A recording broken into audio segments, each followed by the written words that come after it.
ஒரு ஆள் ஆத்தங்கரையில் உட்காந்து கதறி கதறி அழுதுட்டு இருந்தான். அந்த நேரம் ஆற்றிலிருந்து ஒரு தேவதை திடீர்னு தோன்றி, மானிடா, நீ ஏன் அழுகிறாய் என்று கேட்டது. அதற்கு அவன், நானும் என் மனைவியும் இந்த ஆற்றுல குளிக்க வந்தோம். திடீரென்று வெள்ளம் வந்து என் மனைவியை இழுத்துக்கிட்டு போயிடுச்சு, அதான் அழுறேன்னு சொன்னான். அதுக்கு தேவதை, அவ்வளோதானே, இதோ உன் மனைவியை கூட்டி கொண்டு வருகிறேன்னு சொல்லிட்டு ஆற்றுக்குள் போய் ஒரு அழகான பெண்ணை கூட்டி கொண்டு வந்தது. அதை பார்த்தவன், இது என் மனைவி இல்லைன்னு சொன்னான். மறுபடியும் தேவதை இன்னும் அழகான ஒரு பெண்ணை கூட்டி கொண்டு வந்தது. அப்பவும் அவன், இதுவும் என் மனைவி இல்லைன்னு சொன்னான். மூன்றாவதாக தேவதை ஒரு பேரழகியை கூட்டி கொண்டு வந்தது. அப்பவும் அவன், இதுவும் என் மனைவி இல்லைன்னு சொன்னான்.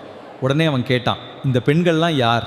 தேவதை சிரிச்சிட்டு, இவர்கள்லாம் உன்னை போல ஆற்றுல குளிக்க வந்தவர்கள், விட்டு விட்டு சென்ற பெண்கள் தான் சொன்னது. அவன் ஆச்சரியமா கேட்டான், அப்படியா? இவ்வளவு அழகான பெண்களை அவர்களுடைய கணவர்கள் தேடவில்லையா? அதுக்கு தேவதை சொன்னது, அவங்க எல்லாம் தொலைஞ்சது சனியன்னு சந்தோஷமா வீட்டுக்கு போயிட்டாங்க. நீ ஒருத்தந்தான் இங்கே உட்காந்து அழுதுட்டு இருந்த.